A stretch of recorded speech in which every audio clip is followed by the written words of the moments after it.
Hey guys, कैसे हो आप लोग। बहुत बहुत स्वागत है आपका super fast classes YouTube channel पे। दोस्तों, आज की इस वीडियो में हम देखेंगे सामाजिक विज्ञान यानी सोशल साइंस के 20 काफी इंपॉर्टेंट बहुविकल्पीय यानी ऑब्जेक्टिव प्रश्न। जी हाँ मेरे दोस्तों, ये आप लोग के बोर्ड एग्जाम में इनमें से कई सारे क्वेश्चन सीधे सीधे फंसेंगे। देखिए, ये सारा का सारा क्वेश्चन किसी एक लड़के ने मेरे व्हाट्सएप पे भेजा था। आप लोग देख सकते हो ये क्वेश्चन। ये पता नहीं, वो लड़का बोल रहा था कि मेरी बुक में ये दिया हुआ है, जो न्यू एनसीईआरटी की बुक है उसमें। ठीक है, लेकिन मुझे पता नहीं इसके बारे में एक्चुअली कि ये किसी बुक का है कि क्वेश्चन बैंक का है। चलिए, उससे हमें कोई फर्क नहीं पड़ने वाला कि किसी बुक का हो या क्वेश्चन बैंक का हो। हमें तो इन क्वेश्चन को सॉल्व कर लेना है। इसमें साफ नहीं दिखाई दे रहा था, तो मैंने इसको सारा के सारा टाइप कर लिया। देखिए, आप UP board, MP board, Bihar board, ठीक है, या फिर झारखंड बोर्ड, किसी भी बोर्ड के स्टूडेंट है, आप इस वीडियो को देख सकते हैं। क्योंकि आपका ये सारा का सारा प्रश्न एनसीईआरटी की सोशल साइंस की बुक है, वो उस पर आधारित है। और सारे इस बोर्ड में आपका एनसीईआरटी यूज होता है, लेकिन मैं खासकर यूपी बोर्ड के लड़कों को पढ़ाता हूं, तो इसीलिए मैं यूपी बोर्ड के हिसाब से सारी चीजें बोलता रहता हूं। तो इस बार मैं आपको बता दूं कि यूपी बोर्ड का ना जो पेपर पैटर्न है वो पूरा का पूरा चेंज हो चुका है, और हर एक सब्जेक्ट में 20-20 मार्क के ऑब्जेक्टिव क्वेश्चन पूछे जाएंगे। तो ये क्वेश्चन काफी इंपॉर्टेंट है, इन सबको आप कर लीजिए। चलिए, एक एक मैं आपको करा भी देता हूं। जैसे फर्स्ट क्वेश्चन है कि फ्रांस की क्रांति में मुख्य भूमिका किस वर्ग की थी। तो देखो, जो फ्रांस की क्रांति थी उसमें जो मध्यम वर्ग थे, लाइक कृषक वर्ग या फिर किसान लोग यानी मजदूर लोग, कामगर लोग, दुकानदार लोग, व्यापारी लोग, उनका काफी योगदान था। ठीक है, तो इसका जो ये सेकंड ऑप्शन है ये सही हो जाएगा, मध्यम वर्ग। ये भी ऑप्शन सही है, ये भी ऑप्शन सही है, लेकिन जो ये मतलब ये ऑप्शन है ना, इन दोनों को अपने आप में इंक्लूड किया है, क्योंकि मध्यम वर्ग बोल दिए तो मध्यम वर्ग में भाई किसान भी आ जाएंगे, मजदूर भी आ जाएंगे, व्यापारी, उसके अलावा छोटे मोटे व्यापारी, उसके अलावा दुकानदार भी आ जाएंगे। लेकिन ये कुलीन वर्ग नहीं आएंगे। कुलीन वर्ग मतलब कुछ कम लोग होते हैं जो काफी धनी होते हैं, ठीक है, समाज के लोग। तो ये आप लोग का ये ऑप्शन सही हो जाएगा, सेकेंड। चलिए, उसके बाद अगला क्वेश्चन देख लेते हैं। सेकंड प्रश्न है कि जलियांवाला बाग में गोली चलाने की आज्ञा किसने दी थी। ओके, जलियांवाला बाग हत्याकांड आप लोग जानते हो कि पंजाब के अमृतसर में 13 अप्रैल 1919 को हुआ था। ठीक है, ये किसने करवाया था। तो मतलब जनरल अंग्रेज अधिकारी जनरल डायर ने करवाया था। उसने अपने सिपाहियों को भारतीय लोगों पे गोलियां चलाने का आदेश दे दिया, और उन्होंने अंधाधुंध गोलियां चलाई, जिसमें सैकड़ों लोगों की मृत्यु हो गई। तो ये फर्स्ट ऑप्शन सही है, और ये भी याद रखिएगा कि जलियांवाला बाग हत्याकांड 13 अप्रैल 1919 को हुआ था। ठीक है, चलिए थर्ड प्रश्न हम लोग देख लेते हैं। थर्ड प्रश्न है कि आर्थिक मंदी का सर्वाधिक दुष्प्रभाव किस औद्योगिक देश पे पड़ा। देखिए, ये आर्थिक मंदी या मंदी क्या होती है, अभी आपने न्यूज में भी सुना होगा कि भारत में मंदी आने वाली है। मंदी का मतलब ये हुआ कि मान लीजिए देश में काफी महंगाई बढ़ जाए, ठीक है, वस्तुओं का एक्सपोर्टिंग इंपोर्टिंग यानी एक जगह से दूसरी जगह आना जाना रुक जाए।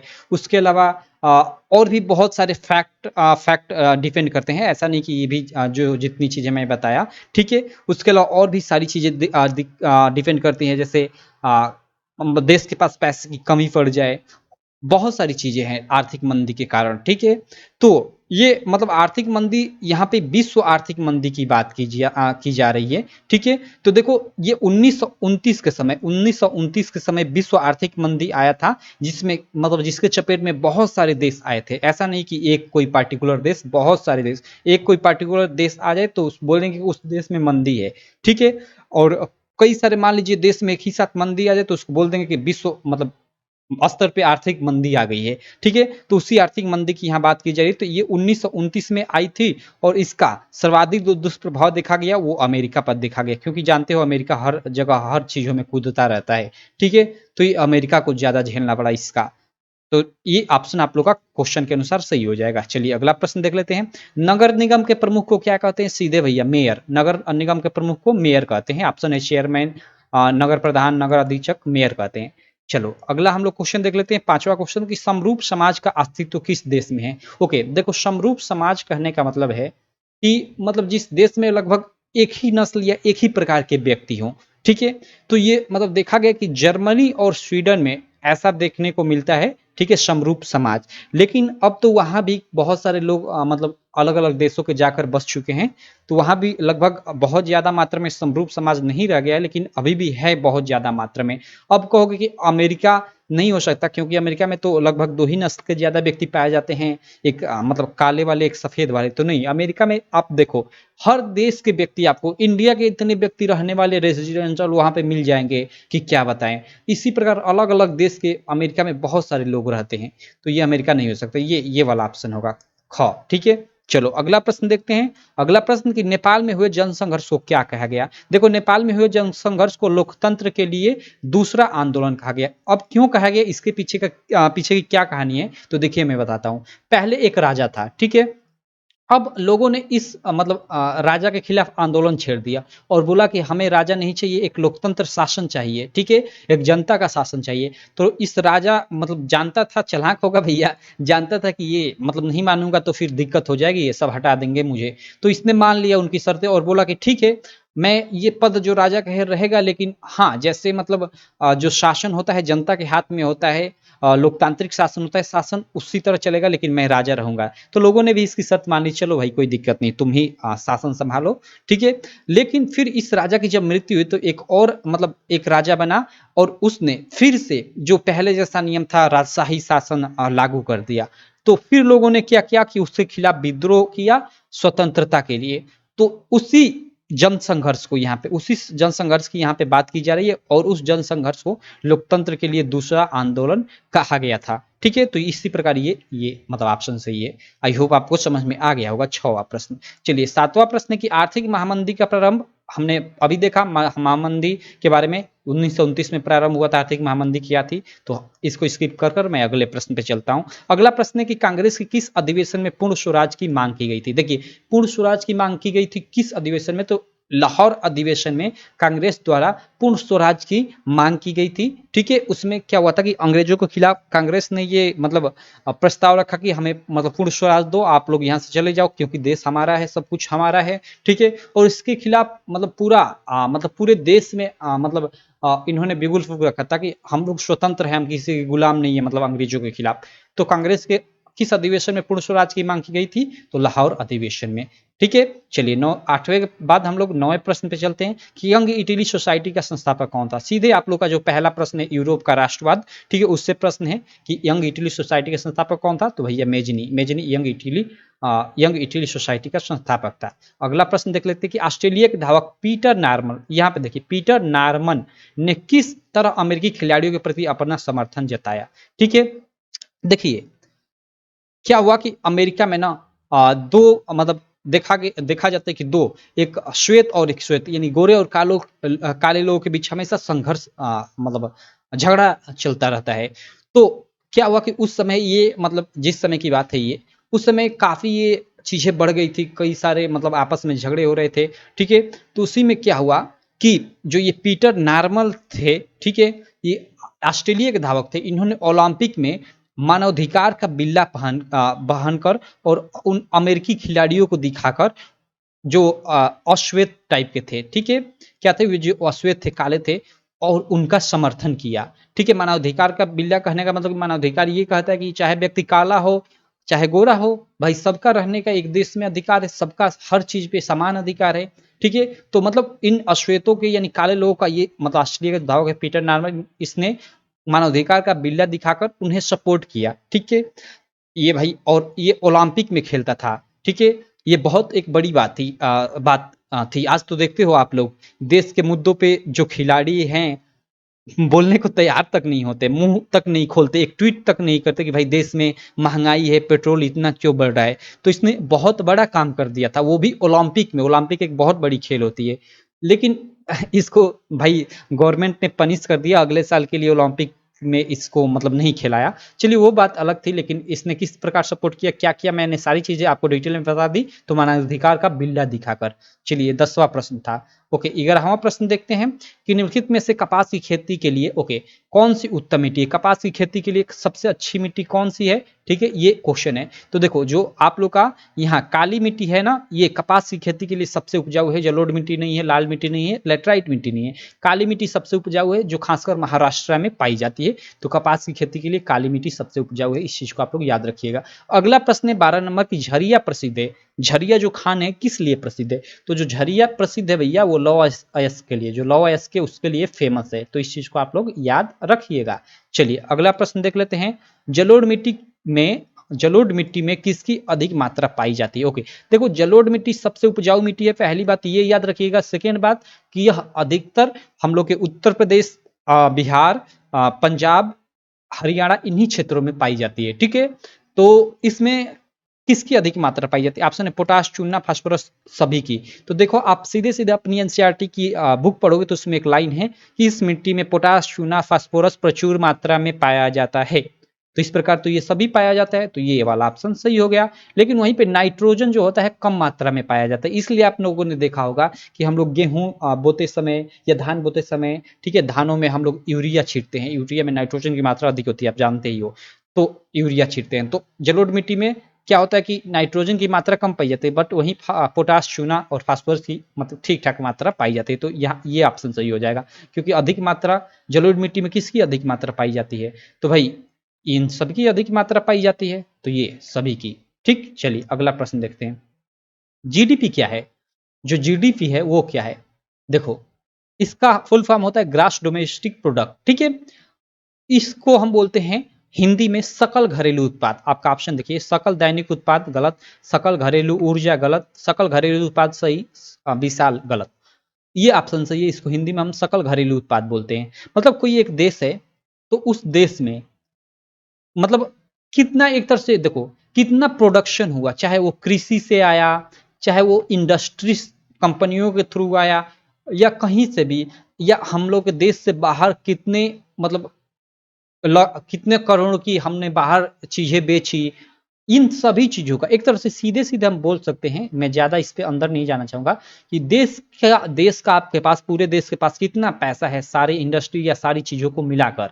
ठीक है, उसी को एक तरह से हम बोल सकते हैं हाँ जीडीपी है। लेकिन ये इसकी टेक्निकली डिफिनीशन नहीं हुई, इस पे हम जाएंगे तो बहुत डीप चले जाएंगे, तो इस पे मैं ज्यादा नहीं जानना चाहता हूँ, आपको नॉर्मली बता दिया। ठीक है, तो आप लोग ये समझिए, वही होती है एक देश की जीडीपी। तो जीडीपी यानी ग्रास डोमेस्टिक प्रोडक्ट, इसको हिंदी में बोलते हैं सकल घरेलू उत्पाद, इतना आप लोग जानिए। चलिए अगला प्रश्न देखते हैं कि विश्व व्यापार संगठन का मुख्यालय स्थित है। जो विश्व व्यापार संगठन है भैया, इसका मुख्यालय कहाँ स्थित है? तो देखो जो विश्व व्यापार जो संगठन है, इसको हम लोग मतलब WTO बोलते हैं। ठीक है, क्या बोलते हैं? WTO, world trade organization. ठीक है, और इसका मुख्यालय कहाँ है? तो उसका मुख्यालय स्विट्जरलैंड जेनेवा में स्थित है। तो ये गो ऑप्शन सही हो जाएगा, इस चीज को आप लोग याद रखिएगा। अगला प्रश्न है 16 नंबर की हाल मार्क किस वस्तु का प्रमाणक चिन्ह है? यहाँ प्रमाणिक चिन्ह रहना चाहिए, चलिए कोई दिक्कत नहीं। जो हाल मार्क है वो किस वस्तु का प्रमाणिक चिन्ह है? देखिए जो हाल मार्क है ये मतलब जो अमूल्य रत्न जैसे सोने चांदी हो गए, प्लेटिनम महंगी धातुएं हो गई, उनका एक तरह से प्रतीक चिन्ह है। देखिए जैसे यहाँ पे देखिए, ये मतलब ये प्रतीक चिन्ह क्या होते हैं? ये मतलब जैसे जैसे आप लोग जैसे ये चीजें खाते हो ना, मैगी मैगी आप लोगों ने खाया होगा। तो मैगी ऐसे ही मार्केट में नहीं आ जाती। मार्केट में आने से पहले जो गवर्नमेंट है, सरकार है, उसको अच्छी तरह से वेरीफाई करती है कि हाँ इसमें किस चीज की कितनी मात्रा है, क्वालिटी है, ठीक है कि नहीं है, तब वो मार्केट में आती है। और हर चीज, ऐसा नहीं कि केवल मैगी, हर चीज। ठीक है, तो उन्हीं को गवर्नमेंट द्वारा जो अलग अलग चीजें हैं, जैसे इस मैगी या फिर ये खाने के जितने भी सामान है, ये खाद्य पदार्थ के अंतर्गत आ जाएंगे। तो इनका जो खाद्य पदार्थ हो गए, इनके लिए एक मतलब एक लेबल लगा देती है ये वाला, इसको एक मार्क बोलते हैं। आप लोग देखे होंगे, अगर आप मतलब जाएंगे मार्केट में, जैसे हल्दी का पैकेट लेने या किसी भी चीज का पैकेट लेने, तो उस पर ये मार्क आपको कहीं ना कहीं मिल जाएगा। आप मार्केट में जाओगे इलेक्ट्रिसिटी का सामान में, खासकर ट्रांजिस्टर लेने, तो आप देखेंगे कि ट्रांजिस्टर पे ऐसा आपको मार्क कहीं ना कहीं दिख जाएगा। ठीक है, और जो ये अभी हमने ये प्रश्न है कि हाल मार्क किस वस्तु का प्रमाणक चिन्ह है, तो हाल मार्क जो है यहाँ पे देखिए सोने चांदी, ये मतलब जो मूलभूत रत्न है। ठीक है, मूलभूत नहीं मतलब महंगे महंगे रत्न है। यहाँ पे देखिए आप ये कुछ इस प्रकार के ये प्रमाणक चिन्ह होते हैं, आपको सामान्य ऐसे नहीं दिखेंगे। आप लोग दूरबीन उर्बीन आदि की मदद से देखेंगे तो ये आपको दिख जाएंगे। देखिए मतलब ये सोने होने पे होता है।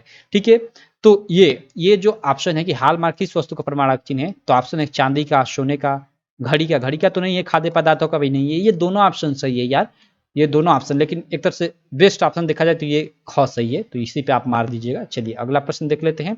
अगला प्रश्न हम लोग देखते हैं 17 नंबर कि निम्नलिखित में से एक कौन सा व्यक्तिगत संसाधन नहीं है। देखिए व्यक्तिगत संसाधन नहीं है ये बात की जा रही है। सबसे पहले व्यक्तिगत संसाधन होता क्या है इसके बारे में बात करते हैं। देखिए जैसे किसी व्यक्ति का अपना घर हो गया जिसने उसने खुद बनाया है तो वो क्या हो गया, उसका अपना व्यक्तिगत संसाधन हो गया। किसी व्यक्ति ने अपना ट्रैक्टर खरीदा तो वो ट्रैक्टर क्या हो गया, उसका अपना क्या हो गया, व्यक्तिगत संसाधन हो गया। तो इस चीज को आप लोग याद रखिए। तो व्यक्तिगत संसाधन का आप मतलब समझ गए। अब यहाँ कह रहे कि नहीं है तो देखो बगान, चारागाह, भूमि। तो देखो बगान व्यक्तिगत संसाधन हो सकता है क्योंकि किसी व्यक्ति का अपना एक बगान हो सकता है, बगीचा हो सकता है। चारागाह, चारागाह भी व्यक्तिगत संसाधन के अंतर्गत आ सकता है क्योंकि किसी व्यक्ति का अपना एक चारागाह हो सकता है। भूमि, भूमि तो भाई हर व्यक्ति के पास अपनी अपनी है, ठीक है। लेकिन देखो खनिज संसाधन व्यक्तिगत संसाधन के अंतर्गत कभी नहीं आएगा। क्यों? क्योंकि आप ही का खेत है। अगर भगवान की दया से उसमें कोयले का भंडार मिल जाए, ठीक है, तो कल सरकार उसको हथिया लेगी। सरकार आपका पूरा का पूरा खेत ले लेगी। भले ही वो खेत के बदले आपको पैसे दे दे, लेकिन जो कोयला मिला उस पर आपका थोड़ा सा भी अधिकार नहीं है। मतलब कोयले पे आपका कोई व्यक्तिगत अधिकार नहीं है, उसमें गवर्नमेंट का अधिकार है सीधे। तो यहाँ खनिज संसाधन, भाई कोयला तो खनिज के अंतर्गत ही आया। कोयला मिल जाए, पेट्रोलियम मिल जाए, ठीक है, कोई भी चीज मिल जाए वो सीधे सीधे गवर्नमेंट के अंदर चली जाती है। तो ये खनिज संसाधन व्यक्तिगत संसाधन के अंतर्गत नहीं आ सकता, ठीक है। चलिए ये हम लोग का 17 प्रश्न था। 18 नंबर प्रश्न देखते हैं। निम्नलिखित में से कौन सा गैर परंपरागत ऊर्जा स्रोत है। देखिए दो चीजें होती, एक तो गैर परंपरागत और एक परंपरागत। गैर परंपरागत क्या है, परंपरागत क्या है। देखिए ऑप्शन के हिसाब से यहाँ देखेंगे तो कोयला, पेट्रोलियम, प्राकृतिक गैस, सौर ऊर्जा। आप कहोगे यार कोयला, पेट्रोलियम, प्राकृतिक गैस ये एक जैसा लग रहा है, सौर ऊर्जा तो ये अलग लग रहा है, इसी पे मार दूं। ये लड़के अगर नहीं आता है क्वेश्चन तो इस तरह से मतलब दिमाग लगाते हैं और ये सही भी हो जाता है। देखो गैर परंपरागत ऊर्जा स्रोत और परंपरागत ऊर्जा स्रोत क्या है, यहाँ पे मैं आपको बताता हूँ। देखो गैर परंपरागत ऊर्जा स्रोत, ठीक है, जैसे मतलब देखो पहले तो परंपरागत ऊर्जा स्रोत के बारे में जान लो। जैसे देखो जो पृथ्वी की चीजें गर्भ में पाई जाती हो और जो लिमिटेड मात्रा में हो, जैसे कोयला हो गया, पेट्रोलियम हो गया, प्राकृतिक गैस हो गया, ये पृथ्वी के गर्भ में पाई जाती है और इनकी एक लिमिटेड मात्रा है, मतलब ये कभी ना कभी खत्म हो सकती हैं, ठीक है। तो ये क्या कहलाती हैं, ये कहलाती हैं परंपरागत संसाधन। और गैर परंपरागत संसाधन क्या, जैसे सौर ऊर्जा। सौर ऊर्जा गैर परंपरागत स्रोत है क्योंकि सौर ऊर्जा तो कभी खत्म नहीं होगा भैया, जब तक धूप मिलेगी वो अपना काम करता ही रहेगा। तो गैर परंपरागत ऊर्जा के अंतर्गत आपका ये आएगा सौर ऊर्जा। तो निम्नलिखित में से कौन सा गैर परंपरागत ऊर्जा स्रोत है, तो सौर ऊर्जा है। और ये सब परंपरागत ऊर्जा स्रोत है, तो ये गलत हो गया आपके, ठीक है, ये सही हो गया। चलिए उसके बाद हम अगला प्रश्न हम लोग देख लेते हैं 19 नंबर कि कौन सी भारत की महत्वपूर्ण रोपण फसल है। देखिए कौन सी भारत की महत्वपूर्ण रोपण फसल है। देखिए रोपण फसल मतलब जिसका सीधा सीधा बोने का उद्देश्य हो व्यापार, जिससे हम पैसे कमा सकें, ठीक है। और यह मतलब अधिकांशतः लगभग एक साल के लिए फसल बोई जाती है, सीधे एक साल आपने मतलब मतलब ऐसा नहीं कि 2-3 महीने में हो जाए, ठीक है। तो इसमें कौन सी नहीं है, महत्वपूर्ण फसल नहीं है, तो अंगूर ही नहीं है। देखो अंगूर नहीं है, रबड़ है, काफी है, चाय है, ये सब भारत में उगाए जाते हैं, ठीक है। लेकिन ये अंगूर नहीं, ये नहीं है, तो ये ऑप्शन सही हो जाएगा। चलिए अगला प्रश्न देख लेते हैं 20 नंबर कि एक मार्क किस वस्तु का प्रमाणिक चिन्ह है। ओके यहाँ पे देखना, यहाँ पे मैंने देखा है कि ये बहुत सारी ये प्रमाणिक चिन्ह है, उनमें से ये वाला जो चिन्ह है ना, ये वाला जो आपको दिख रहा है, इसी को एक मार्क बोलते हैं, ठीक है। इसका शायद गोल है तो इसका नाम रख दिया गया एक मार्क। अब पता नहीं क्यों रखा गया, वो छोड़िए, उस वो बात अलग है। तो इसको एक मार्क बोल देते हैं, जैसे यहाँ भारत सरकार गवर्नमेंट ऑफ इंडिया लिखा हुआ है। ये आप लोग देखोगे ना तो खाद्य पदार्थ यानी खाने वाली जितनी भी चीजें हैं, जैसे आप लोग की मैगी हो गई, या फिर ये जैसे ये देखिए हल्दी है, हल्दी का पैकेट है, इस पे देखिए यहाँ पे, ये देखिए यहाँ पे मैं दूसरा कलर लेता हूँ कि आपको साफ से दिखाई दे। यहाँ पे देख सकते हो ये यहाँ पे ये एक मार्क अवेलेबल है। तो इस प्रकार ये मतलब ये यहाँ पे हर एक खाद्य पदार्थ पे ये रहता है। तो ये क्या हुआ कि एक मार्क किस वस्तु के लिए प्रमाणिक चिन्ह है, तो सीधे सीधे इसका ऑप्शन है कि खाद्य पदार्थों का, किसका, खाद्य पदार्थों का, ठीक। तो इसको आप लोग याद रखिएगा।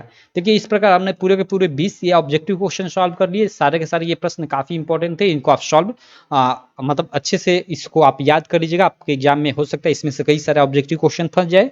बाकी मैं नेक्स्ट वीडियो में आपको और भी अच्छे से क्वेश्चन लाऊंगा। आप चैनल को अभी तक सब्सक्राइब नहीं किए हो तो चैनल को सब्सक्राइब कर लेना और बेल आइकन को भी दबा लेना, जिससे मेरी सारी वीडियो की नोटिफिकेशन आपको मिलती रहे। तो चलिए इसी प्रकार की मैं नेक्स्ट वीडियो में आपसे मिलता हूं, तब तक के लिए थैंक यू।